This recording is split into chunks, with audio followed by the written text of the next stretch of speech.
kaJulayi njengoba ezongena umthethele ngesabatha mhlambe ngesonto lobelandela uNkulunkulu uyokwaba inkonzo athi inkonzo yanamhlanje na sizoyiphathela intsha lelibandla ekseni ingena intaba yepheza emini ayinika inhlansuthi kodwa ngoba vele ngapha enhlansuthini kuyaguleka kumanje nje sebekhona abadlali abazodlala iskim laphana ukuthi ubani nobani ozoshumayela ngoba namhlanje inabasha kuseyona kaShembe abantu abathile sihleli lapha nje sesiyazi ukuthi asikho eskimini amen sesathiwe athi uNkulunkulu lizoba linye ivesi asukuma umuntu ahlabelele athi uNkulunkulu awabe mabili nideddelane usukuma indoda ithi ngithunywe intsha yaleli bandla Shembe ithi angizoyikhulumela athathi awalonke ngathi uShembe wambona yedwa ngivumelene uNkulunkulu bese sukuma lo muntu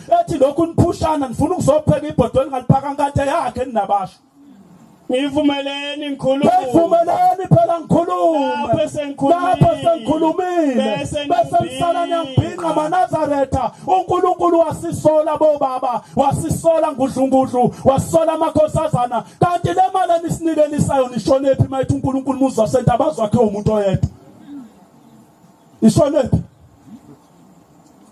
semhlanganweni phela mawukuthi niyasikoleta abafowethu ayibuye akwazi emhlanganweni kwethu umuntu naNkulunkulu ushilo wathi umuzwa sentabazwe wakhe umuntu oyedwa iphi le mali ebesisiyomasha ngayo ezulwini hayi beshaya uthando emhlana amalanga uNkulunkulu amuzula ungadlile kuthiwa uthando lwenzeni lophila luthando maNazaretha sizoya kanjani phambi kwaNkulunkulu sikhuthuza abantu ngegama lakhe saqamba amanga sathi shaya uthando lomuzwa sentabazwe sathi shaya uthando lukaJulayi sishaya uthando namanje nje kade kukhuthuza abantu njengoba ubaba ebezofika lapha eMabhida ngolesine umcimbi wonke waseMabhida lusitshelile unyazi ubuphethwe umasipala kodwa la aphethe kwini bekukhuthuza amaNazaretha kuthiwa wanikela ubaba uyeza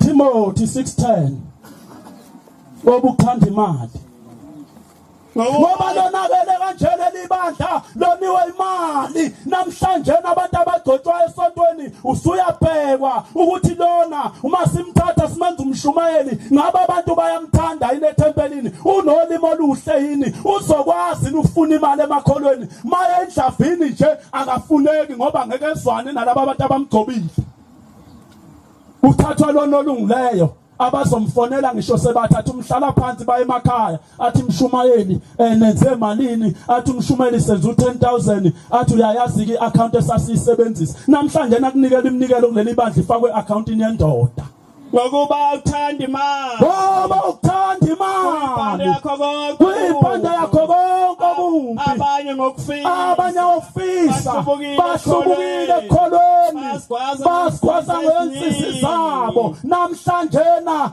nina ngoyihlalo benabasha ke ngibuza nikhona umthetho bapha abantu nina ngoyihlalo benabasha ngoba phela siyanikela mangama conference mangama visit emathempelini siyesitshelwe twanikelani bafowethu uzivisit kulungiselwe intsha yebandla ifike kwenziwe kudliwe siphinde sinikeliswe mase kuqediwe inkonzo le mali esinikelayo umthethwa sekuphela inkonzo yenabashishonapha ngoba mase kuyiconference ingane zethu mayihamba ziyocula lapha ziyogida lapha zibuya nezindondo lezi zamaPakistan izoyisiza ngani lezi ingane lezi indondo thenga indondo ka85 rand kayithebele sethula sizoliphuma unumber 1 nikwe indondo eneribbon izoyisiza ngani leyo nto asikho ingane lapha engafundi ezaqeda matric efisa ukuya eMavarsity abazali bazabanawo amandla le mali eqoqwa inabasha emathempelini unyaka wonke ngeke kwavula isiphama sothi kufundiswe ingane zamaNazaretha njengoba bathi uShembe ayifunde isiza bani le mali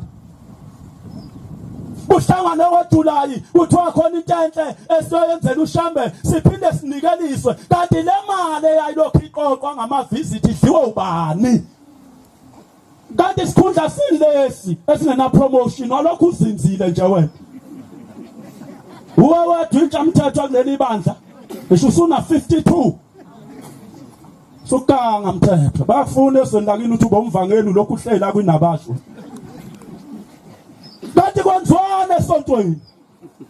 Ngoba ngiyakhumbula namhlanje ngendlela abantu abathanda ngayimali sake sanikela emzini wasebuhleni kwabezindoda yathi maNazaretha leli bandla likhulu kabi ukuthi lingahluphekeli iphika.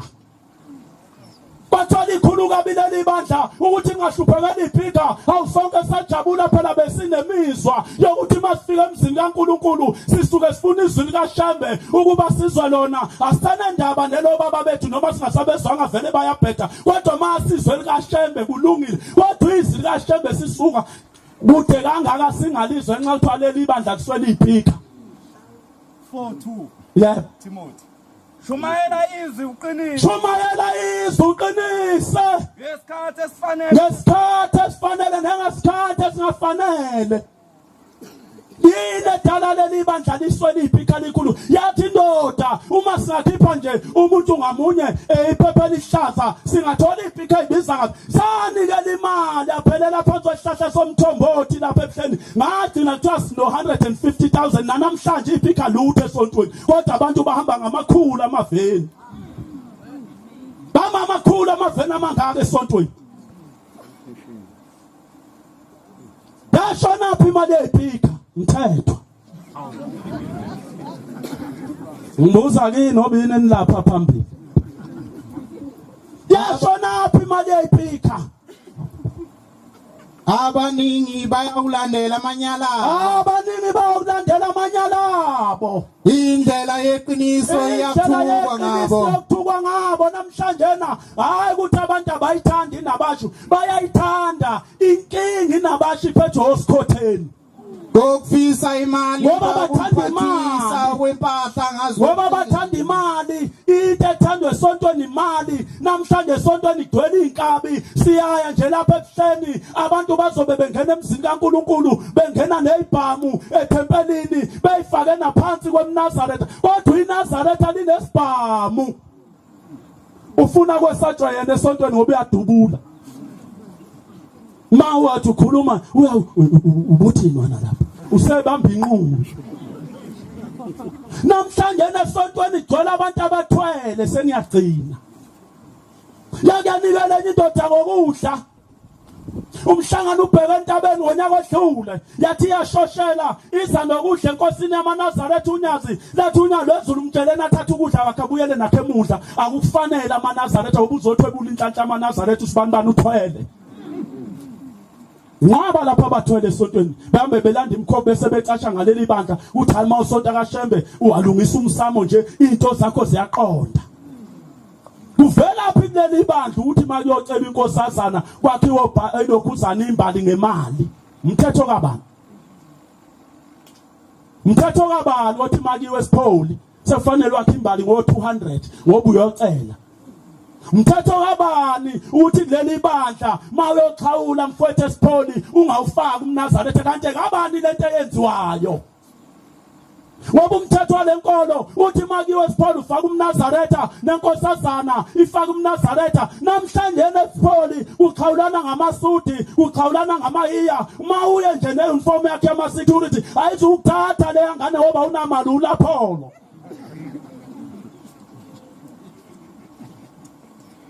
Ivela phi lento? Ngelinye ilanga khuluma insizwa kathethwayo. Namhlanje iNazaretha yabanenhlanhla yabona uShembe yayihambe nezinye insizwa zasezweni nakubo beyokwenza lento yokuthwala esontweni njengoba nawe nje uthwele. So behlushwa uwe lapha emhlanganeni nemonto yakhe enkulu nomkakho nilala ngemuva ebhavini wemonto.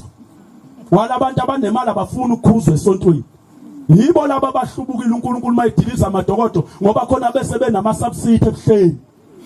Belala kuma double bed befaka amathazi bafana nama DS. Mayibona nje khamba isikhathi ubaba inkonzo engayifaki uyahlubuka ngoba uyazi kudlala ikheza ngopastry. Ubona ukuthi ubaba inkonzo ozayifake ngo2 uzoba late ebholeni. Khona bekuthi kusonto kuhleli bahlele emadokodweni babuka ama TV.